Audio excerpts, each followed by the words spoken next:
ये मत समझें कि बहुत बड़ा काम हो रहा है, समझ लें कि मुमकिन है कि जो आखिरत में इनाम मिलने वाला था दुनिया ही में इनाम मिल गया। आपने तकरीर करी, आपने वाज किया, आपने मदरसा खोला, दुनिया में आपके हाथ चूमे चले गए, दुनिया में आपकी दस्तबोसी कदमबोसी हो गई और दुनिया में बहुत सारे लिफाफ भी मिल गए, दुनिया में बहुत सारी इज्जतें मिल गई, 10-20 नौजवान आपके आगे पीछे चल रहे हैं। आखिरत में क्या मिलेगा? आप वहां के लिए क्या सरमाया बच रहा है? ये तो इनाम यही मिल गया। तो दीन की खातिर मुसीबतें उठाना, मुसीबतें झेलना, उस पर सब्र करना, ये बहुत बड़ी बात है।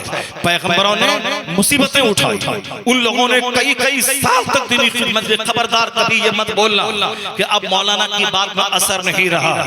हमारा काम प्रयास करना है, हमारा काम खिताब करना है, हमारा काम लोगों को तन्हाई में समझाना है। बाकी दिल का बदलना हमारा काम नहीं, दिल का बदलना अल्लाह का काम है। दिल का बदलना अल्लाह का काम है। इसलिए मौलाना हो या मौलवी अपना काम प्रयास करें, मदरसा खोलें, मस्जिद में इमामत करें, वाज की मजलिसों में खिताब करें, बच्चों को दरसगाह में पढ़ाएं, अपने अहबाब रिश्तेदार को समझाएं ये काम हराम है मत करो, ये हलाल है ये करो। सिर्फ प्रयास करें आप। बाकी इस प्रयास का इनाम के उसका दिल बदल के अल्लाह उसको नेक बना दे, ये अल्लाह का काम है। और प्रयास कभी नहीं छोड़ा जाएगा, चाहे शरीरों की तादाद बढ़े, चाहे तमाचे लगे, चाहे गर्दनें कटे, चाहे माइक मस्जिद से उतर जाए, मगर अजान कभी बंद नहीं होगी। जब दुनिया का आखिरी दिन होगा, क़यामत आएगी, तब तक अजान होती रहेगी, मदरसा कायम होता रहेगा, मस्जिदें बनती रहेंगी, सजदा होता रहेगा, अजान बंद नहीं होगी, जुमा का खिताब बंद नहीं होगा, ये वाज की मजलिसें बंद नहीं होंगी। हकीकत तो है कि आराम के दिनों में वो मजा नहीं आता इहकाम के हक में, तकलीफ के दिनों में, कष्ट के माहौल में, तलवारों की साई में जब बंदा हक बोलता है, उसके बोलने में जो मजा मिलता है। शहीदों को जब जन्नत में इनाम मिलेगा तो कच शहीद कहेगा इलाही तेरी जन्नत में वो मजा कहाँ है जो मजा तेरे नाम पे गर्दन कटवाने में मैदान जिहाद में था। मुझे दोबारा भेजा जाए ताकि मेरी जान जाए, मेरी गर्दन कटे, गर्दन कटाने में जो लज्जत थी वह जन्नत के मेवों में वो लज्जत कहाँ है? मोहब्बत हकीकी जब अल्लाह से हो जाती है तो आदमी इनाम से ज्यादा मुसीबतों से खुश होता है। मोमिन जब ईमान की रियलिटी को जान लेगा, वह दौलतों में करार नहीं ढूंढेगा, वह सजदे में करार ढूंढेगा, जिक्र इलाही में करार ढूंढेगा, वह सजदा करता जाएगा, उसको लज्जतें मिलती चली जाएगी। हम लोग जिस माहौल में जी रहे हैं, ये माहौल है दूसरों का चेहरा देखने का माहौल, दूसरों का मुंह देखने के माहौल। यही वजह है कि मस्जिदें उजड़ गई, मदरसे उजड़ गए, खानकाहें उजड़ गई। खानकाहों में सिर्फ माल का कारोबार रहा। जिस खानकाहों में सीने को जगमगाया जाता था, जिस खानकाहों में तहज्जुद की नमाज पढ़वाई जाती थी, जिस खानकाहों में बड़े बड़े बादशाह छोड़ के आके वहां झाड़ू लगाने आते थे, रात भर 100 रकात नमाज नफल पढ़ते थे, वहां आके पीरो मुर्शिद की खिदमत, उनके मेहमानों के खाना बनाते थे, वहां तो दिल की दवा मिलती थी। लेकिन आज उस खानकाहों में दिल की दवा कहाँ मिलती? वहां भी सिर्फ माल का कारोबार हो रहा है। पानी में दम कर दिया, लाओ 500 रुपए, एक तावीज लिख दिया, लाओ 5000 रुपए। यानी सब खानका का नाम है, कारोबार सिर्फ दुनिया का चल रहा है। कौन कहाँ है खानकाहों में जहाँ दिल का इलाज किया जाए? बीमार दिल का इलाज हो, इबादतों में मन नहीं लगता, उसका इलाज खानकाहों में होता है। सजदे में दिमाग हाजिर नहीं होता, उसका इलाज खानकाहों में होता है। गुनाह करने की ललक दिल में है, इस शौक को मिटाने का काम खानकाहों में होता है। माल दौलत हसब माल दौलत चाहो हशमत का शौक दिल में है कि लोग मुझे जाने, लोग मुझे पहचाने। आखिर उसके इस नापाक जज्बे को मिटाने का काम खानकाहों में होता है। जहां कभी मखदूम अशरफ जहांगीर सिमनानी रज़ी अल्लाह तआला अन्हु ऐन चढ़ती जवानी में 17-18 साल की जवानी में बासिन्ना का तख्त छोड़कर आ गए हिंदुस्तान के बंगाल के अलाउल पल्लवी अलैहि रहमा की बारगाह में। बादशाह छोड़कर, लाहौर लश्कर छोड़कर, हजारों नौकर गुलाम छोड़कर, क्या था क्या उनके दिमाग में समाया? आदमी एक नौकर किसी के पास हो तो अपने आप को अफलातून समझता है, 2-4 नौकर उसको हो जाए तो अपने आप को फिरौन समझने लगता है, 2-4 गाड़ी उसके पास हो जाए अपने आप को कारून समझने लगता है। लेकिन जो एक बादशाह था, हजारों नौकर गुलाम आगे पीछे है, वह नौकर गुलाम के हाथ में सोने की लाठी है, तो बहुत दूर तक उनकी सल्तनत का दायरा वसी है, जिनके पास लश्कर है, फौज है, जिस फौज के जरिए दूसरों की सल्तनत पे अटैक किया जाता है, जिसकी हिफाजत के लिए दर्जनों बॉडीगार्ड्स मौजूद हैं। मगर बॉडीगार्ड्स को छोड़कर, लाहौर लश्कर छोड़कर, अपने खुदाम और गुलामों को छोड़कर तने तन्हा चंद फकीरों के साथ मिलकर बंगाल आ गए और एक फकीर के सामने खड़े हैं, मुझे जन्नत का रास्ता दिखाओ, मुझको सजदे की लज्जत बताओ, मेरे सीने का जंग छोड़ाओ, बादशाहत का शौक मेरे सीने से मिटाओ। वो एक नशा था कि बादशाहत आरज़ी है, जन्नत दायमी है, बादशाहत आज है कल खतरे में पड़ जाएगी, जिंदगी आज है कल मैं मर जाऊंगा, मरने के बाद मौत ही नहीं है, वो आग है तो आग है और बाग है तो बाग है, इसलिए और वो आग और वो बाग इसी दुनिया पे आधारित है। जो ईमान लाया, अच्छा काम किया, वहां बाग है, जो सरकशी की नाहक रास्ते पे चला उसके लिए वहां आग है। ऐसा नहीं कि मरने के बाद जन्नत जहन्नम देख लेंगे तब वहां अमल होगा, वहां जन्नत जहन्नम का फैसला इसी दुनिया के काम पे होगा।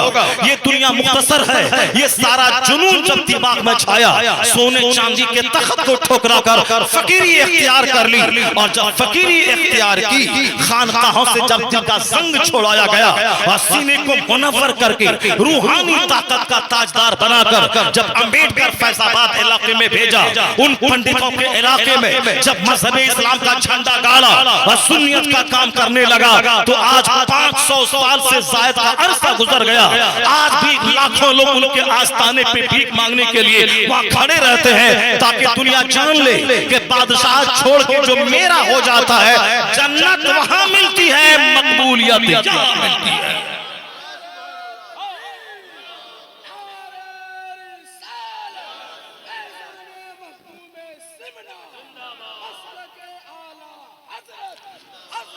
उसी सच्ची तड़प को पैदा करना होगा, वही सच्चा शौक जगाना होगा, वो दिल की कैफियत बनानी होगी कि कैसे हमारे दिल में आखिरत की बात आ जाए, जन्नत का शौक कैसे आ जाए, किस तरह से सजदों की लज्जत हमको मिल जाए। सिर्फ माल दौलत का जुनून कोई चीज नहीं है, बल्कि असल में इस डेप्थ में जाके जाने के बाद तब सजदों की लज्जत मिलेगी। इस दुनिया से ज्यादा आखिरत के इनाम पे नजर रहनी चाहिए। जब बात छिड़ गई है तो मैं इस पैराग्राफ को बंद करके फिर मैं अगले पैराग्राफ की तरफ लौटता हूँ, मगर इस पैराग्राफ को बंद करते हुए मैं कुरान पाक की एक आयत पढ़ता हूँ, ताकि हमारे बाल बच्चों के दिल दिमाग में बात बैठ जाए कि दुनिया की सच्चाई क्या है और इस दुनिया के ताल्लुक से हमारे कुरान पाक में क्या कहा गया है। इसको गौर से सुने, पैराग्राफ में बंद करके अगले पैराग्राफ की तरफ मैं चलता हूँ।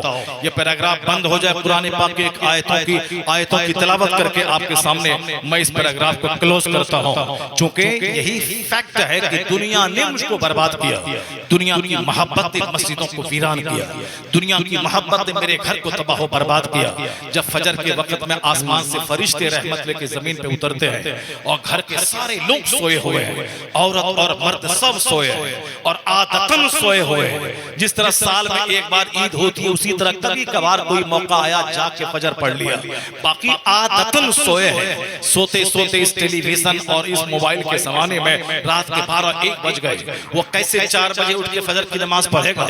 ये तो आदतें सानिया बन गई, रोजाना लेट से सोना और दिन के 10 बजे उठना। और जहां 2-4 साल के बाद अल्लाह ताला माल घटा दिया, या दौड़ के बरेली जाता है, अजमेर जाता है, मसूली जाता है कि हम क्या करें, हमने तो कुछ नहीं किया था, हमने तो कोई गुनाह नहीं किया था, हमने तो शराब नहीं पिया था, हमने तो बदकारी नहीं की थी, मेरा कारोबार क्यों घट गया। बंदे को मालूम ही नहीं है कि फजर की नमाज छोड़ना कितना बड़ा गुनाह अजीम है। नमाज पढ़ना फर्ज आजम है और नमाज छोड़ना गुनाह आजम है, सबसे बड़ा गुनाह है। शराब पीना हराम है, कोई 10 साल शराब पिया, तौबा कर ले, सच्ची तौबा, फिर दोबारा शराब को न देखे, अल्लाह माफ कर देगा। लेकिन अगर कोई 10 साल तक नमाज नहीं पढ़ा, 15 साल में नमाज फर्ज हुई, 25 साल में नमाज शुरू किया, 25 साल में नमाज शुरू किया, 10 साल की नमाज उसके जिम्मे कज़ा है। वो चाहे 5 हज कर ले, 50 उम्रा कर ले, उस वक्त तक उसके जिम्मे से ये नमाज साकित नहीं होगी जब तक कि 10 साल की नमाज बतौरे कज़ा वो अदा नहीं कर ले। इस माना कर शराब पीने से भी बड़ा गुनाह है नमाज का छोड़ना। अल्लाह ताला 10 साल नहीं पकड़ा, 10 साल खूब कारोबार चलता रहा, और 10 साल के बाद जब यही जो नमाजें छोड़ी, इसी की नहूसत मिल गई, कारोबार ठप हो गया। चूंकि आया है जो ज़ोहर छोड़ता है रोजी से बरकत खत्म हो जाती है, जो असर की नमाज छोड़ता है बदन से ताकत खत्म हो जाती है, और जो मगरिब की नमाज छोड़ता है औलाद से बरकत खत्म हो जाती है, औलाद से फरमाबरदारी खत्म हो जाएगी। ये औलाद सर पे बैठ करके बाप की नाक में दम कर देगी। इसीलिए जो मगरिब की नमाज छोड़ेगा औलाद की फरमाबरदारी खत्म हो जाएगी। जो ईशा छोड़ेगा, नींद चाहे 10 घंटे क्यों न ले ले, 4 घंटे की गहरी नींद 50 घंटे की नींद से बेहतर है। आदमी 10-20 घंटा सोता रहे, कुछ नहीं होगा। अगर 4 घंटे गहरी नींद आ गई, ये 4 घंटे की नींद काफी है जिंदा रहने के लिए। हम लोगों को 8 घंटे सोना तो कम भी नसीब होता है, तो न जाने कितने साल पहले नसीब होता था बचपन के जमाने में। अब तो सिर्फ 3 घंटे 4 घंटे सो लें, उसी से रिफ्रेशमेंट ताजगी पैदा हो जाती है। और कोई 10 घंटे सोने के बाद भी दिन भर उसकी आंख बंद रहती है, अब बदन हाथ टूटता रहता है। जो लोग गुनाह करते हैं, नमाज ईशा छोड़ के सोते हैं, वो 12 घंटे भी सो ले, नींद से तस्कीन नहीं होगी, उसको तशफ़ी नहीं होगी, क्योंकि अल्लाह नींद से राहत को खत्म कर देता है। वो 1 लाख रुपए का लोशन चेहरे में लगा ले, फजर छोड़े, चेहरे का नूर अल्लाह मिटा देता है। ज़ोहर की नमाज छोड़े तो रोजी से बरकत खत्म हो जाती है, असर की नमाज छोड़े तो बदन से ताकत खत्म हो जाती है। वो रोजाना चाहे सेब, संतरा और अनार का जूस पीता रहे, मगर बदन में ताकत नहीं होगी। और मजदूर लोग सूखी रोटी खाते हैं और नमक के साथ खाते हैं, मगर उसके बदन में ताकत रहती है। ताकत कहाँ से आती है? इसका मतलब है कि ताकत जूस से नहीं आती है, बल्कि ताकत आती है मेहनत और मुशक्कत करने, ताकत आती है रूहानी ताकत, सजदा करने से ताकत आती है। जो नमाज फज्र पढ़ेगा चेहरा नूरानी रहेगा, जो ज़ोहर पढ़ेगा रोज़ी में बरकतें होंगी, जो असर पढ़ेगा बदन में ताकत होगी, जो मगरिब पढ़ेगा औलाद को फरमाबरदार बना देगा अल्लाह, जो ईशा पढ़ के सोएगा नींद में अल्लाह राहत अता कर देगा। इससे हट के अगर जिया, बोला हम तो 25 साल से नमाज छोड़ते हैं, कहाँ मेरा माल घटा। 25 साल अल्लाह के नजदीक 25 सेकंड है, इसलिए मत इतराना। अल्लाह तो 400 साल की छूट काफिरों को देता है, फिर 400 साल के बाद जब पकड़ता है तो सारा गुरूर उसका तोड़ के उसकी बुनियाद को काट देता है। 400 साल अल्लाह ने छूट दी फिरौन को, लेकिन जब फिरौन की शरारत बढ़ती चली गई, अल्लाह ने उसे दरिया में डुबा के तड़पा के मार दिया। वो घिघियाता रहा कि अब मैं तौबा करता हूँ, अब मैं ईमान लाता हूँ। अल्लाह ने कहा कि अब नहीं, अब तक से पहले तू फसादी और बागी था, आज मैं तेरी लाश बचाऊंगा ताकि आने वाले लोग जान जाएं कि मगरूर का अंजाम क्या होता है। फिरौन की सड़ी हुई लाश आज भी मिस्र की राजधानी काहिरा के मुर्दा अजायब घर में मौजूद है, ताकि मगरूरों को सबक मिले। ये तो 400 साल लंबी उम्र पाने वाला था और आज उसकी सड़ी हुई हड्डी की सूरत में लाश महफूज है। तुमको क्या मिलेगा? ये तो पूरे मिस्र का बादशाह था, तुम्हारे पास कितनी औकात है। फिरौन के पास एक ऐसा बाग था जो उस बाग में चलता था तो 1 महीने तक उसी बाग में चलता रहता था। इतना बड़ा बाग फिरौन के पास था, यानी पूरा मिस्र उसके ज़ेरे नहीं था। मिस्र का बाकाज बादशाह था, लेकिन अल्लाह ने 400 साल की छूट के बाद जब पकड़ा, उसे पानी में डुबा के मारा और उसकी सड़ी हुई लाश आज दुनिया के लिए इबरत की खातिर म्यूजियम में रखी हुई है, ताकि दुनिया वाला जान ले कि लंबी उम्र वाला तो जलील हो रहा है। तू तो 4, 10, 20 साल की उम्र पाने के बाद क्या मगरूर हो रहा है? तू तो 4 लाख कमाने के बाद क्या अपने आप को बड़ा समझता है? फिरौन की लाश एक तरह से इबरत है, ताकि दुनिया उससे सबक हासिल करे।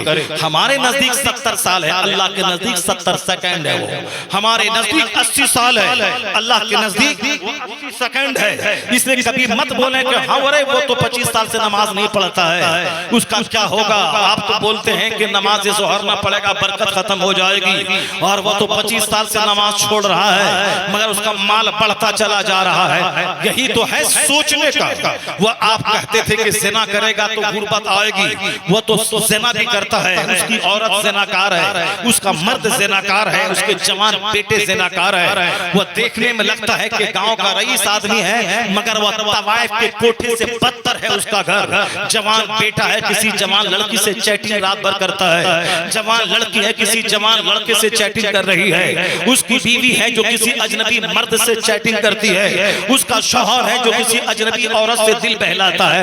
या देखने में लगता है मुहज्जब खानदान का घर है, लेकिन अंदर में सारा काम वही होता है जो तवाइफ के कोठे में हो रहा है। और यह बहुत हो रहा है, जिसको देखने में बज़ाहिर ये पौश घराना लगता है, बज़ाहिर ये मालदार घराना लगता है, अंदर का कारोबार सड़ा हुआ घटिया कारोबार होता है। जहाँ जहाँ देवर का भाभी के साथ गंदा संबंध होता है, जहाँ साहब अपने छोटे भाई की बीवी के साथ सड़ा हुआ संबंध होता है। इस तरह की कहानियां हम लोगों के पास आती है, सारी कहानियां, और लोग कहते हैं इज्जत वाले हैं, और अंदर का काम सारा घिनौना काम होता है। तो अल्लाह ताला 10, 20, 25 साल के बाद जब पकड़ता है तो फिर बुनियाद काट देता है। तो अल्लाह ने क्या फरमाया, फलम्मा नसू मा ज़ुक्किरू बिही फतहना अलैहिम अबवाब कुल्लि शै।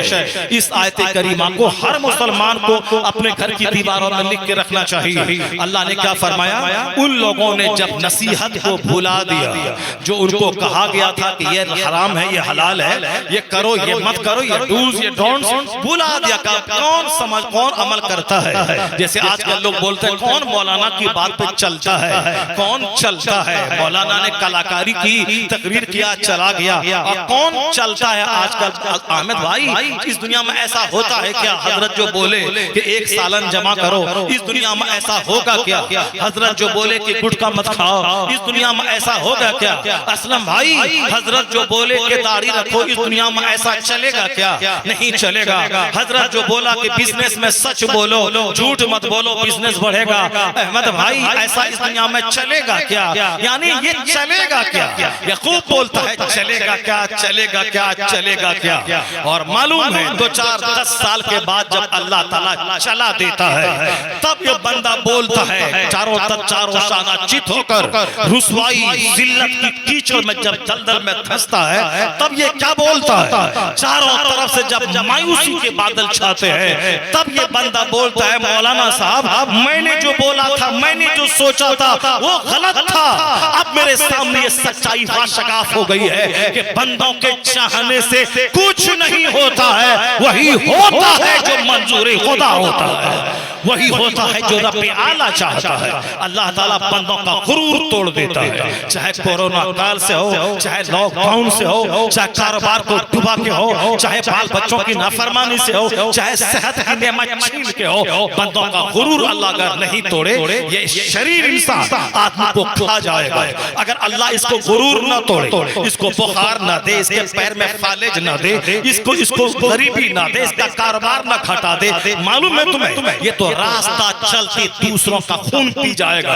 ये इंसान इतना शरीर है, ये इंसान दूसरों का खून पी जाएगा। अभी मैं गया था उड़ीसा एक जलसे में, एक मौलवी साहब बेचारा भीख मांग मांग कर मदरसा चला रहा, 50-60 लड़कियां पढ़ रही, 25-30 लड़का पढ़ रहा, उसको देहात में समंदर के किनारे मैं वहां गया, उनकी खिदमतों को देखकर मैं दंग रह गया कि इस देहात में शानदार मकान बनाया उन्होंने, शानदार मदरसा वो चला रहा है। मगर उसका दोस्त जो मुझको बुलाया वो क्या कह रहा था, हजरत ये यही लड़का है, ये मेरा दोस्त है जो भीख मांग के मदरसा चला रहा है, इनका अपना घर बिल्कुल सिंपल सा है, और देखिए मदरसा कितना शानदार उन्होंने बनाया है, 50 लड़कियां पढ़ रही हैं, 25 लड़के पढ़ रहे हैं, इनका प्लान और बहुत है कि इस छोटे से गांव में जहां मैं पैदा हुआ, मैं इस गांव को दे दूं कुछ ताकि मैं मर भी जाऊं तो एक तालीमी इदारा आने वाली नस्लों को जहालत से निकालने के लिए काफी रहे। ये मेहनतें कर रहा है, मगर गांव के लोग इतने खबीस, इतने मरदूद हैं, अगर बस चले तो इसका गला पकड़ के दबा दे।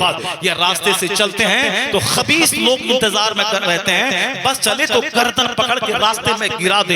यानी चारों तरफ से जैसे इन पर सारे लोग गुस्सा करते हैं, सारे लोग इनसे दुश्मनी करते हैं। वो तो बस नहीं चलता है कि इसको मार दें, वरना बस चले तो रास्ता चलते गले में फंदा डाल के इसको मार डाले। इस तरह जहालत की इंतहा यहाँ के लोग कर बैठे। उनको खुशी नहीं है मदरसे से, उनको खुशी नहीं है नमाज पंजगाना से, उनको खुशी नहीं है मस्जिदों की तामीर से, उनको खुशी नहीं है मदरसा बनात कायम होने से, उनको खुशी नहीं है लड़कों के तालीमी इदारे से, बल्कि उनको तकलीफ है ये क्यों मदरसा खोल लिया, ये क्यों साहब लड़कों का मदरसा अलग खोल लिया, ये इनके नाम पे क्यों 50-100 लोग जमा हो गए, इन्होंने जलसा क्यों करवा लिया, ये बड़ा मौलाना क्यों बुलवा लिया, ये क्यों बुलवा लिया।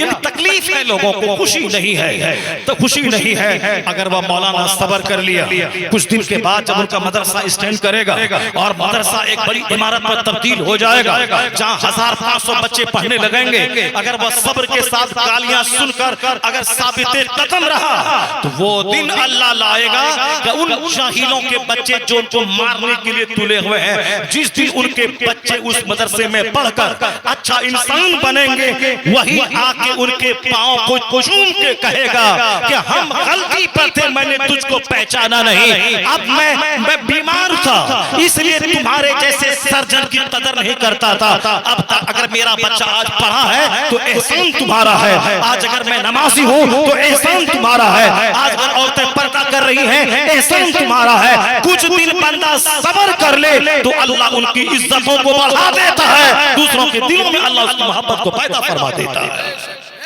दीन का काम करने का ही सबसे बेस्ट मेथड है, मगर मैं शरारत को बयान कर रहा हूँ, किस कदर शरारत की इंतहा लोग कर जाते हैं। वो तो मेरा अल्लाह है जो बंदों की हर एक्टिविटीज पे नजर रखे हुआ है, वह जानता है कि किसको किस वक्त सजा देनी है, क्योंकि मौत का वक्त अनसर्टेन है, कब आएगी किसी को नहीं मालूम है। इसीलिए लोग 90 साल की लंबी उम्र पाने के बाद धोखा खा जाता है, लेकिन मौत यकीनी है आके रहेगी। अल्लाह को मालूम है कि ये बंदा आज हंस खेल रहा है, मगर कल 8:10 पे इनकी रूह निकलने वाली है। बंदे को मालूम नहीं मगर अल्लाह को मालूम है, और अल्लाह ने जिस फरिश्ते को मुकर्रर किया है उस फरिश्ते को मालूम है। सच्चाई यही है कि जब मेरे घर में कोई मैयत होती है, जनाजा निकलता है, घर के लोग रोते हैं तो फरिश्ता दहलीज पर खड़ा होकर कहता है इनकी फिक्र क्यों करता है, वो तो अपने अंजाम को पहुंच गया, अब तुम अपनी फिक्र करो कि तेरा क्या बनेगा। मैं उस वक्त तक इस घर में आता रहूंगा जब तक एक बच्चा इस घर में जिंदा रहेगा, और तुम बाप हो, तुमसे ज्यादा मैं तेरी औलाद को पहचानता हूं कि तुम अपनी औलाद के बारे में नहीं जानते हो कि तेरा बच्चा कब मरेगा, मगर मुझे मालूम है कि तेरे बच्चे की रूह कब्जे करने के लिए मुझे कब आना है। आया है किताब में कि फरिश्ते की इस आवाज को इंसान नहीं सुन पाते हैं, अगर इंसान सुन ले तो लाश सड़ जाएगी, कोई नहलाने वाला नहीं मिलेगा, लोग बाल नोचते हुए जंगल की तरफ निकल जाएंगे, सब अपनी अपनी फिक्र में रोने लगेंगे, जंगल जाएंगे, अपने कपड़े को फाड़ने लगेंगे। मगर फरिश्ता कहता है इंसान नहीं सुनता है, इंसान और जिन्नात मगर जानवर सुनते हैं, इसलिए ताकि वो तजीज़ और तकफीर का मामला खटाई में न पड़ जाए। अल्लाह को मालूम है तो अल्लाह सबके गुरूर को तोड़ता है, इसीलिए दुनिया चल रही है, वरना शरीर बदतमीज अपने भाई को सलाम नहीं करता, लेकिन भाई की बेटी का रिश्ता लगा 50-100 किलोमीटर दूर तक मैं ताज्जुब में पड़ गया। हमारे इलाके में एक किशनगंज इलाका है, किशनगंज पूरे हिंदुस्तान में मुस्लिम बहुल क्षेत्र है, वहां से भाजपा भी मुसलमानों को ही कैंडिडेट बनाता है ताकि मुसलमान की बड़ी आबादी है, कोई न कोई मुसलमान ही जीतेगा, और इस बार भी कांग्रेस के जावेद साहब जीते हैं। ये मुस्लिम बहुल क्षेत्र है, हमेशा वहां से पहले आंख बंद करके कांग्रेस किसी को भेज देती थी कि एमजे अकबर को फला फला को हम लोग जानते थे, किसी को भेजा कोई भी कोई भी आया सब जीत गया, सब जीतता था, लेकिन अब वो नहीं चलेगा, अब कैंडिडेट देख करके लोग वोट देते हैं।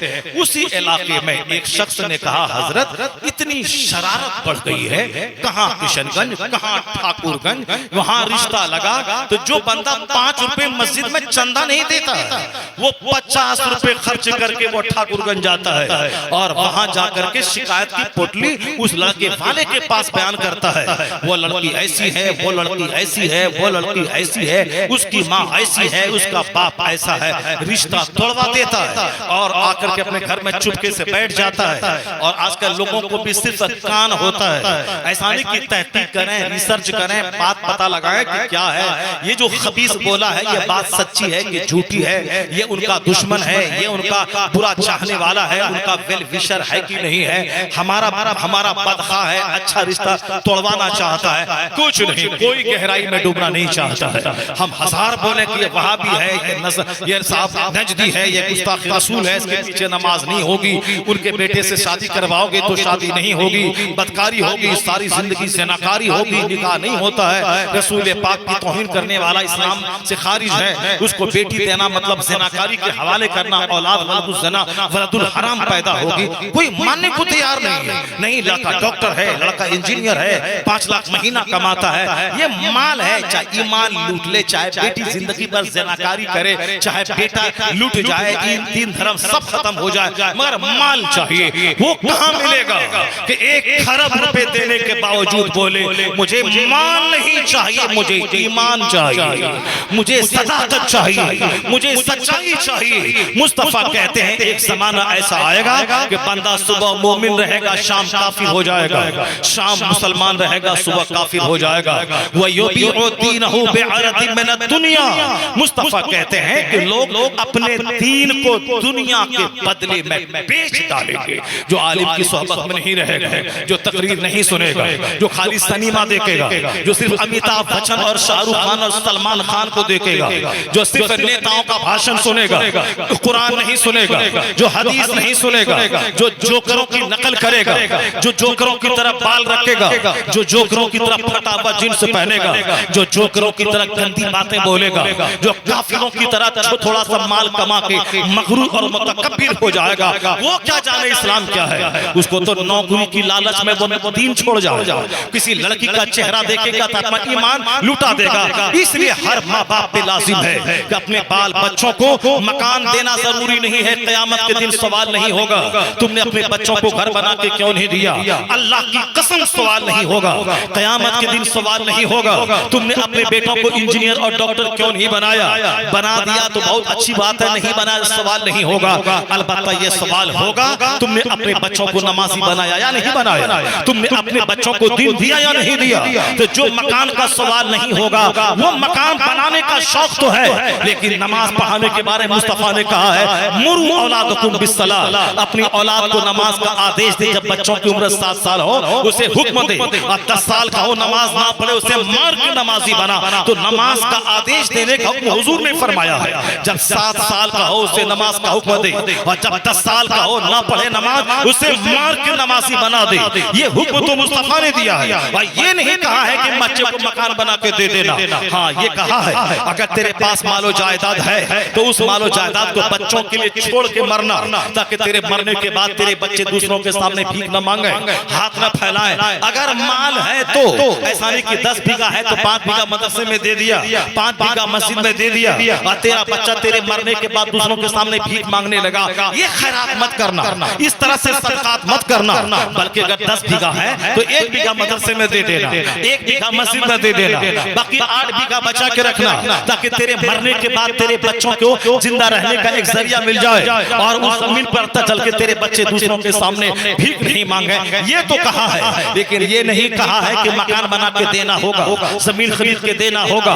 एक कामयाब बाप वो है जो अपने बच्चों को मकान बना के दे। नहीं, कामयाब बाप मुस्तफा की निगाह में वो है जो अपने बच्चों को नमाजी बना दे, जो अपने बच्चों को दीनदार बना दे, जो अपने बच्चों को जन्नती बना दे, जो अपने बच्चों को मुस्तफा का वफादार बना दे, जो बच्चों की घुट्टी में इस्लाम पिला दे कि जब कोई खूबसूरत औरत ये बोले कि मुझको मैं चाहिए तुझको, तो ईमान छोड़ना होगा। ये बच्चा बोल दे तू जैसी 1 लाख औरतों के चेहरे पे मैं थूक दूंगा, मैं कुंवारा मर जाऊंगा मगर ईमान का सौदा नहीं करूंगा, कुंवारा मर जाऊंगा ईमान का सौदा नहीं करूंगा। ये बात बोलेगा वो जिसकी घुट्टी में बाप ने इस्लाम पिला दिया, जिसको बाप रास्ता चलते नाश्ता खाते, दोपहर का खाना खाते, रात का खाना खाते वे इस्लाम का चर्चा किया हो, मुस्तफा की हदीस अपने बच्चों को बयान किया हो। यहाँ तो साफ फोन पे भी बच्चों से बात है, स्कूल में पढ़ रहा है, कभी बाप नहीं पूछता कि जुम्मा की नमाज कहाँ पढ़ते हो, जुम्मा की नमाज पढ़ते हो, देखते हैं कि सुन्नी है कि वहाबी है, कहाँ पढ़ते हो, नहीं जुम्मा की नमाज वहाँ पढ़ लेते हैं, बगल में एक मस्जिद है, पढ़ लेते, पता चला कि किसी खबीस की मस्जिद है, वहाँ जाके पढ़ लेता है। यानी बाप को तौफीक तक नहीं मिलती कि अपने बच्चों के ईमान की खबर ले, अपने बच्चों के अहवाल की खबर ले। बस एक जुनून है, डॉक्टर, इंजीनियर, प्रोफेसर, मास्टर, दारोगा, लायर, बैरिस्टर बनाना है। तुम दारोगा नहीं, प्रधानमंत्री बन जाओ। मरने के बाद जहाँ खरबों साल रहना है, ये बता दे वहाँ तेरा क्या बनेगा। मैं डीएम बन गया, 50 लाख महीना कमा रहा हूँ, 62 साल के बाद मैं मर जाऊंगा, रिटायर कर जाऊंगा। 10-20 साल अगर अल्लाह ने जिंदगी दी तो हाथ पांव के दर्द को झेल कर 70-80 साल तक जिंदा रहूंगा। उसके बाद मर गया, जिंदा तो कोई नहीं रहेगा, मर गया। ये बता दे क्या मिला मुझे। 35 साल तक रगड़ के पढ़ना, 15-15 घंटे स्टडी करना, उसके बाद 25 साल 24 घंटे जूता पहनकर डीएम की नौकरी करना, और छोटा सा घर, छोटी सी कार खरीद लिया, अपने बच्चे को पढ़ा लिया। उसके बाद जब मरा, फिर वहां जहां कितने साल की नमाज कज़ा है या गुनाह लेके गया है, करोड़ों झूठ का गुनाह लेके गया है, करोड़ों बदनिगाही का गुनाह लेके गया है, हजारों फुजूलियात का गुनाह लेके गया है। अब वहां क्या होगा। ये तो डीएम बन गया 15 घंटा स्टडी करके, मगर सूरे फातिहा पढ़ना नहीं आता है, सुबहान रब्बियल आला कहना नहीं आता है, सुबहान रब्बियल अजीम कहना नहीं आता है। अब बता दे दुनिया में डीएम बना कितने राम का 70 साल 70 सेकंड है अल्लाह के नजदीक। और मरने के बाद की जो दुनिया है, वहां का एक दिन दुनियावी गिनती के हिसाब से 50,000 साल के बराबर होगा। वहां का एक दिन 50,000 साल के बराबर। ये बता दे कि वहां के एक दिन के सामने दुनिया के 50,000 साल, उसमें हम जीते हैं 100 साल। ये 100 साल की हैसियत 50,000 साल के सामने कितनी है। तो ये 100 साल के लिए इतनी मेहनतें, इतना पैसा खर्चा करना, इतना 12-15 घंटे कंप्यूटर पे रहना, और कंप्यूटर से सारा मटेरियल निकाल के पढ़ना, गेट बाय हार्ट करना, और डीएम बनने के बाद पूरे हिंदुस्तान में जहां ड्यूटी मिली वहां जूता पहन करके रात भर सोना, ताकि पीएम का फोन आ रहा है, सीएम का फोन आ रहा है, दंगा क्यों हुआ, आग क्यों लगी, सैलाब क्यों आया, फला गांव क्यों डूबा, वहां लड़ाई क्यों हुई, सारा ठेकरा डीएम के सर फूटता है। प्रधानमंत्री का भी और चीफ मिनिस्टर का भी। ये नौकरी किया, रिटायरमेंट लिया, 10 साल के बाद मर गया, क्या मिला उसे। इसलिए वो काफी जिस पर आखिरत पर यकीन नहीं है, वो दुनिया में नौकरी लेना, पढ़ना लिखना, घर मकान बना लेना, गाड़ी खरीद लेना, उसको बहुत बड़ी चीज समझता है। मगर मोमिन जिसकी नजर जन्नत पे हो, जिसकी नजर आखिरत पे हो, जिसकी नजर पुलसरात पे हो, जिसकी नजर यौमे हिसाब पर हो, वह मोमिन अपने बच्चों को ये चाहता है ये मास्टर बने बाद में जन्नती बने पहले, ये डीएम बने बाद में जन्नती बने पहले, ये लायर बने बाद में जन्नती बने पहले। इसलिए कामयाब है वो बाप जो अपने बच्चों को बैरिस्टर तो बनाए, मगर जहन्नमी बैरिस्टर नहीं बल्कि जन्नती बैरिस्टर बनाए। नारे तकबीर, नारे रिसालत, पैगाम इस्लाम, जश्न गौसुल वरा कॉन्फ्रेंस। वाह, ये बहुत बड़ा पैगाम मैं पहुंचा रहा हूं। अगर आपने इस पर नजर नहीं रखा तो अब बच्चे तो सबके हाथ से निकल ही रहे। रोजाना अखबार में खबरें आई रही कि उत्तर प्रदेश की फला मुसलमान की बेटी फला के साथ भाग गई, गैर मुस्लिम के साथ भाग गई। हम तकरीर करने हम गए थे, इसी इलाके मुजफ्फरपुर इलाके में तकरीर करने गए थे, और जिस दरवाजे पे मेरी तकरीर थी वहाँ इसी तरह की बातें मैं कर रहा था। तो सुबह होने के बाद बोला, कौन बोला आपको कैसा होता है, कौन बोला आपको ऐसा होता है, कौन बोला आपको ऐसा होता। मैंने कहा अरे भाई हिंदुस्तान भर में ऐसा होता है, इसीलिए मैंने बोला जिसके दरवाजे पे तकरीर के उसी की बेटी हिंदू के साथ भाग गई, उसी की बेटी वहां गई है। और आप वही बात मैंने कहा, खुदा की कसम मुझको नहीं मालूम था कि तुम इसकी बेटी को किसी काफिर के साथ भागी है, ये मुझको नहीं मालूम था। अगर मालूम होता भी तो मैं इस तरह से ओपन नहीं बोलता, चूंकि मुझको मालूम नहीं था। मैं दुनिया भर के मसाइल है मेरे सामने, मैं जो भी बातें मेरे दिमाग में आती हैं मुसलमानों के मर्ज के हवाले से मैं बयान करता हूँ। अगर वो बीमारी आपके यहाँ थी तो मैं क्या करूँ, मैं तो जानबूझ के नहीं बोला हूँ। मैं शराब के खिलाफ बोलूँ और शराबी को गुस्सा लग जाए, मैं बेनमाजी के खिलाफ बोलूं, बेनमाजी को गुस्सा आ जाए तो मैं क्या कर सकता हूं? बस मैं चैप्टर क्लोज करता हूं और जो मैंने कुरान पाक की आयत पढ़ी है उस आयत पे फिर मैं आके तकरीर करता हूं। अब मैं तकरीर शुरू करूंगा उस आयत करीमा पर। यह चैप्टर तमहीद का मैं अब बंद करता हूं। क्या डॉक्टर साहब, अब मैं तमहीद बंद करता हूं, उसके बाद अब तकरीर शुरू करूंगा। फिर तकरीर सुनेंगे ना बैठ करके? तकरीर सुनेंगे ना? हाँ, ये तमहीद है। तकरीर से पहले स्टार्टिंग जो होती है, स्टार्टिंग में कोई भी बात बोली जाती है वो स्टार्टिंग है। अब तकरीर शुरू करने में जाता, जोर से बोले सुभान अल्लाह, हाथ उठा के बोले ला इलाहा इल्लल्लाह। क्या मतलब? सिर्फ शहबाज नात पढ़ेंगे उसी को पैसा बरसाइएगा और शहबाज नात पढ़ेंगे उसी को वाह वाह वाह वाह। नकीब साहब भी जबरदस्त नकाबत करते हैं साहब, अली अली अली अली अली अली पूरा चला चल कर रहे हैं माशाअल्लाह, बड़ी जबरदस्त नकाबत आप कर रहे हैं। यानी सब कुछ शायरों के लिए आजकल मिल जाता है। यानी दाद भी उसके लिए, नारा भी उसी के लिए, नजराना भी उसी के लिए, टाइम भी उसी के लिए और मुंह से सुभान अल्लाह बोलना भी उसी के टाइम में। आज जब बेचारा कुरान हदीस कोई सुनाता है तो कोई सुभान अल्लाह बोलने को तैयार नहीं है। अरे डॉक्टर मैं तो इसकी बात नहीं कर रहा था, ये अच्छा तरीका भी नहीं है। इसलिए कि जब बस गौर से तकरीर सुने, उस पर अमल करें, यही खरबों रुपए का नजराना वही है। एक बंदा नमाजी हो जाए 50 करोड़ रुपए से ज्यादा काम वो करेगा जो नमाजी बन जाएगा। नमाजी बन जाए, शरीफ बन जाए, जेंटिल बन जाए, अपने बाल बच्चों की अच्छी तरबियत करे, समझ लें कि कामयाब हो गई वो तकरीर। अगर आदमी की सोच बदल जाए, अगर आदमी का दिल बदल जाए। मैं गुफ्तगू अब थोड़ी देर में चेंज कर रहा हूं। मैं अब यहां तक आपको बता रहा हूं कि दुनिया के पीछे कभी पागल नहीं होना है। इस दुनिया ने बड़े बड़े लोगों को तबाह बर्बाद करके रख दिया।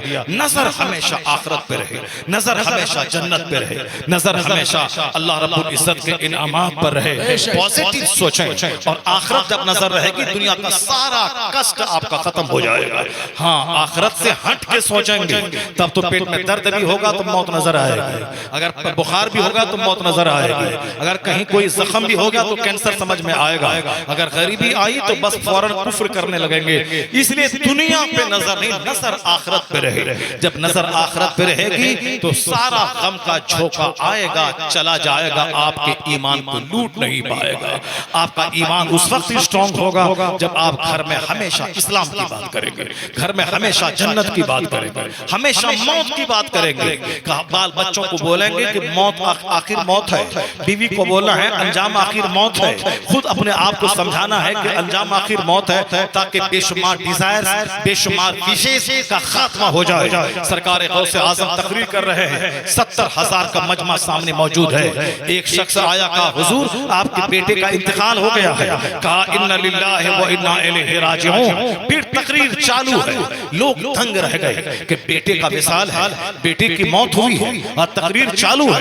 आज की तारीख में अगर किसी आपको पता चल जाए कि हमारे घर में कुछ हुआ, बेटा मर गया है, तो आप फौरी जल्दी से भागेंगे और सर तोड़ने लगेंगे दीवार में। अगर मुझको पता चल जाए कि ऐसा कोई हादसा हमारे घर में हुआ है, अल्लाह न करे ऐसा कोई हादसा हो, तो मगर हम भी इंसान होने के नाते, इसी दौर का इंसान होने के नाते हम भी वही करेंगे जो आप करते हैं। यानी हम भी परेशान हो जाएंगे, हम एक जुमला बोल नहीं पाएंगे। मगर ये हम जैसे हजरतों की बोली है और करोड़ों हजरतों के सरदार गौसे आजम की बोली क्या है? गौसे आजम से जब पूछा गया हुजूर बेटा मर गया, इन्ना लिल्लाहि व इन्ना इलैहि राजिऊन, बयान जारी है। इस्लाम ही सिखाता है ये हराम है, ये हलाल है, नेक बनो, बुराई से बचो, जन्नत का शौक, जहन्नम का डर लोगों के दिल में पैदा कर रहे हैं। थोड़ी देर के बाद फिर एक बंदा आया, कहा हुजूर जनाजा हाजिर है। मेंबर से नीचे उतरे, जनाजे की नमाज पढ़ा दी। फिर तीन खिदमत, यानी सुबह से लेकर शाम तक जो मामूलात आप कहते हैं, दरसगाह में बैठना, तकरीर करना, नमाज पढ़ाना, नमाज के बाद वाज करना, उसके बाद तिलावत करना, रात में इशा के बाद खड़े हो जाना, एक पांव पे खड़े होकर पूरा कुरान खत्म कर लेना फजर तक, वो मामूलात में कोई फर्क नहीं आया। मेरे घर में शादी होती है तो सारा मामूलात खत्म, सारे मामूलात खत्म हो जाते हैं। अगर घर से जनाजा निकले तो नमाज भी खत्म हो जाती है, लेकिन गौसे आजम का बेटा मरा, आपने इस्तिरजा के साथ फिर जनाजे की नमाज पढ़ा दी। उसके बाद किसी ने कहा कि हुजूर ये क्या माजरा है, औलाद मर गई, कोई मलाल चेहरे पे नजर नहीं आ रहा है। कहा कि क्या नजर, मेरे चेहरे पे गम के आसार क्या नजर आएंगे? मेरे घर में जिस दिन कोई बच्चा पैदा होता है, गौसे आजम का जवाब सुनिए, उस जवाब को आप भी नोट कर लीजिए और उसी को अपने घर में बाल बच्चों को बताइए। अगर बता दिए हुए रखेंगे कि मर जाना है, अगर बेटा मर जाएगा तो चूंकि आपको मलाल नहीं होगा, चूंकि आप समझेंगे तो मरना ही था। बीवी मर गई तो आप तो पहले से चर्चा कर रहे थे बीवी मरेगी या हम मरेंगे पहले कि वो मरेगी पहले, और अगर कभी सोचा तक नहीं था और अचानक ये बात हो गई तो बीवी तो अपनी जगह रहेगी, आप हार्ट फेल कर जाएंगे। अभी हमारे इलाके में एक लड़की मरी, लड़की की खबर माँ को दिया गया और माँ उसी वक्त खबर सुन के अटैक उसको आगे भी मर गई।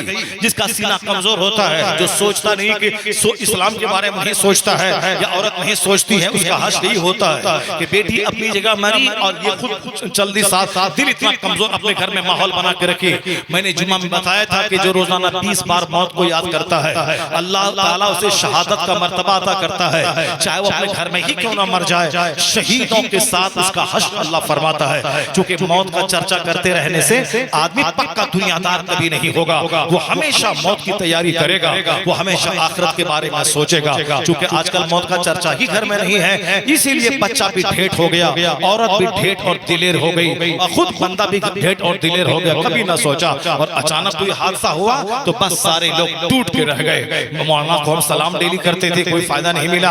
हम हर तारीख को फातिहा दिलाते थे, कोई फायदा नहीं हुआ। हर जुमरात के दिन अगरबत्ती जला के फातिहा दिलवाते थे, कोई फायदा ना हुआ। यानी फातिहा इसीलिए दिलाता था ताकि बेटा इसका नहीं मरे। ये शक्करपाला इसीलिए फातिहा दिलाता था ताकि इनके पास दौलत आसमान से बरस पड़े, और दौलत नहीं बरसी तो अब फातिहा बंद और मिलाद बंद। ये फातिहा दिलाता है 10 रुपए की शिरनी में, अब 50 करोड़ की मुरादें ये मांग रहा है। ये 50 रुपए के शक्करपाले में 50 करोड़ की मुरादें मांगने चला है। न फातिहा जरूरी है, न महफिल मिलाद जरूरी है, न जुलूस मोहम्मदी जरूरी है, न लंगरे गौसिया जरूरी है। ये सब नफल है, अच्छा काम है, करे तो सवाब, अगर कोई नहीं करे तो कोई गुनाह नहीं। मुस्तफा की गुस्ताखी कुफ्र है, और जो गुस्ताख रसूल नहीं है, अगर वह सुस्ती की वजह से जुलूस में नहीं गया और लंगरे गौसिया गरीबी की वजह से नहीं चलाया, फातिहा मिलाद नहीं किया, कोई गुनाह नहीं है। करा तो सवाब, नहीं करा तो कोई गुनाह नहीं। मगर नमाज छोड़ना हराम गुनाह कबीरा है, रोजा छोड़ना हराम और गुनाह कबीरा है, ज़कात छोड़ना हराम और गुनाह कबीरा है। हज फर्ज हुआ 15 साल पहले, जितना डिले करेगा गुनाह कबीरा मेजर यानी बड़ा गुनाह है, बड़ा गुनाह उसको होता रहेगा जितना वो डिले करेगा। तो ये नमाज के बारे में कोई फिक्र नहीं है, मगर शक्करपाला की फिक्र है, चादर पोशी की फिक्र है, महफिल मिलाद की फिक्र है, दरगाह पे जाने की फिक्र है। नवाफिल को लिए बैठे हैं, अब फर्ज को छोड़े बैठे हैं। कुछ नहीं मिलेगा, कोई ऑप्शनल नंबर ऐड नहीं होगा जब तक कि कंपलसरी में बंदा पास ना हो जाए। अगर कंपलसरी में फेल है, ऑप्शनल में 100% नंबर है, वह नंबर नहीं जुटेगा, वह फेल हो जाएगा। इसलिए फर्ज पहले है, नफल बाद में है, और कोई नफल कबूल नहीं होता जब तक कि बंदा फर्ज न अदा करे। अब बात साफ हो गई, जो कहता है फातिहा मिलाद चादर पोशी ये हराम है, नमाज पढ़ो वो भी मिसगाइड है, जहन्नम जाएगा। और जो कहता है नमाज पढ़ने से क्या होता है, मिलाद फातिहा दरगाहों की हाजिरी, पीर साहब का हाथ चूमना और लंगरे गौसिया गरीब नवाज के आस्थाने पे हाजिरी, उर्से रज़वी और सब करो, नमाज से क्या होता है। वली चाहेंगे बेड़ा पार लगा देंगे, नात पढ़ो जन्नत चले जाओगे, नात पढ़ो एक टाका नहीं मिले उसके बाद नात पढ़ो तब जन्नत जाओगे। यहाँ एक नात पढ़ो टाका न मिले तो चेहरा उतर जाएगा, और यह इस नात को जन्नत जाने का जरिया समझ रहा है, कुछ नहीं मिलेगा। नात है, नमाज नहीं है, वह सीधे जहन्नम की आग में जलोगे। चूंकि यहाँ नात पढ़ी टाका लिया, नमाज नहीं पढ़ी, वहाँ जहन्नम की आग में जलोगे। नात पढ़ना फर्ज नहीं है, नमाज पढ़ना फर्ज है। कयामत के दिन नफल का सवाल नहीं, फर्ज का सवाल होगा। अगर फर्ज के साथ नफल है तो ऐड होकर के उसको उसका अज्र मिलेगा, लेकिन अगर फर्ज नहीं है, नफल है, वह नफल बेसलेस और जीरो हो जाएगा। इसलिए जो कहता है कि फातिहा मिलाद दुआ दरूद चादर गागर करो और नमाज की जरूरत नहीं, वो भी भी जहन्नम का रास्ता चुना है। और जो कहता है कि फातिहा मिलाद हराम है, सिर्फ नमाज पढ़ो, वो भी जहन्नम का रास्ता चुना है। बीच का रास्ता है ये राह इत्तिदाल, ये राह मसलक, राह सिरात, ये सिरात मुस्तकीम है, ये सीधा रास्ता है। इसी का नाम मसलक इत्तिदाल, मसलक आला हजरत है कि नमाज भी होगी, नियाज भी होगी, नमाज भी होगी, जुलूस मोहम्मदी भी निकलेगा, नमाज भी होगी, फातिहा भी होगी, फर्ज भी अदा होगा, नफ्ल भी अदा होगा। यह सीधा रास्ता जन्नतुल फिरदौस लेके चला जाएगा। वाह वाह, नारे तकबीर, नारे रिसालत, जश्न यही है, गौसुल यही मसलक आला, यही मसलक अहले सुन्नत व जमात है। वह लोग जो फातिहा मिलाद को हराम कहते हैं वो भी अपनी खैर मना है, और वह लोग जो फातिहा मिलाद शकर पाला फातिहा दिला के जन्नत को अपनी जागीर समझते हैं वो भी जहन्नम जाने के लिए तैयार रहे। क्योंकि चादर चढ़ाना, फातिहा करना, मौलूद पढ़ना, 11वीं करना, 12वीं करना, जुलूस निकालना सब नफल है, ऑप्शनल है, फर्ज वाजिब नहीं है। नमाज पढ़ना फर्ज आजम है, नमाज छोड़ना गुनाह आजम है, हज करना फर्ज आजम है। जो साहिब इस्तिताअत पर हज को ताखीर करना गुनाह है, हज को मना करना ये गुनाह है। ये 5 बुनियादी पिलर है, नमाज, रोजा, हज, ज़कात और तौहीद। इसमें अगर एक पिलर भी कमजोर हुआ तो आप समझ लें कि मकान की मजबूती खतरे में पड़ जाएगी। साहिब इस्तिताअत फौरी हज करे, रमजान के महीने में मालदार गरीब सारे लोग पाबंदी से रोजा रखें, साहिब माल ज़कात के पाई का हिसाब करके निकाले। नमाज तो सबसे बड़ा फर्ज है, ज़कात सब पर फर्ज नहीं, नमाज सब पर फर्ज है, हज सब पर फर्ज नहीं, नमाज सब पर फर्ज है। इसलिए नमाज औरत, मर्द, जवान, बूढ़े सारे लोग नमाज पढ़े, मर्द मस्जिद में पढ़े, औरतें घर में पढ़े। सब दर्द का इलाज नमाज में है, सारे संकट का इलाज नमाज में है, हर फरियाद की सुनी जाती है नमाज में, हर मसले का हल नमाज में है। नमाज पढ़ के तो देखें, कोई दुआ कहीं भी मांगेंगे, सिर्फ नमाज पढ़े, बगैर हाथ उठाए अल्लाह वो अता करेगा कि मुस्तफा ने फरमाया है, ए अबू हुरैरा अपने घर वालों को नमाज का हुक्म दे, अल्लाह वहां से रोजी देगा जहां से बंदा सोच नहीं पाएगा। मुर अबा हुरैरा अहलका बिस्सलाह, ए अबू हुरैरा अपने घर वालों को नमाज का हुक्म दे, अल्लाह वहां से रोजी देगा जहां से बंदा सोच नहीं सकता है। 50 साल बेनमाजी रहे, 50 साल खूब इनाम मिला, उसके बाद जब अल्लाह पकड़ता है तो फिर बंदे की बुनियाद काट के रख देता है। फलम्मा नसू मा ज़ुक्किरू बिही फतहना अलैहिम अबवाब कुल्लि शै, यानी जब उन लोगों ने नसीहत को भुला दिया तो हमने हर चीज के दरवाजे खोल दिए। We opened up the doors of everything. जब उन्होंने नसीहत को भुला दिया कि क्या करना है क्या नहीं करना है, कौन चलता है इन बातों पे, बोला चला गया। अब बोलने वाले के खिलाफ हो गए, जैसे नबियों के खिलाफ लोग हो गए, नबियों से दुश्मनी करने लगे, घर में आग लगा दी, पत्थर की बारिश कर दी। ये हमको समझाने आया है कि ऐसे बनो, ऐसे रहो, ऐसे मत रहो। लोगों ने दुश्मनी में घर में आग लगा दी। हमको समझाते हो, क्यों समझाते हो? आज तो अभी तो हालात कुछ हैं कि वो बात नौबत नहीं आई है, मगर कुछ साल के बाद वो नौबत भी आ जाएगी। समझाने के लिए आया है, हम सरदारी छोड़ने वाले हैं, समझाने के लिए आया है। जहन्नम चले जाएं चले जाएं, मगर सरदारी नहीं छोड़ेंगे। सरदारी कितने दिन तक करेगा? 15 साल, 20 साल, 25 साल, 70 साल, 80 साल। उसके बाद कहाँ जाएगा? वहां जाएगा जहां तुमसे कहा जाएगा। सूरह वाक़िया में आया है, अल्लाह के फरिश्ते कहेंगे, ज़ुक़ इन्नका अंतल अज़ीज़ुल करीम, चखो अज़ाब का मजा। बड़े दुनिया में इज्जत वाले बनते थे, ज़ुक़ इन्नका अंतल अज़ीज़ुल करीम, अब चखो अज़ाब का मजा।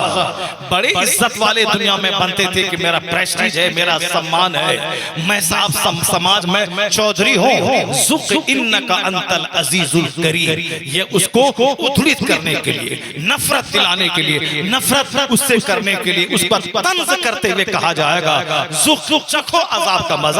बड़े इज्जत वाले बनते थे, जिल्लत का काम करते थे और इज्जत का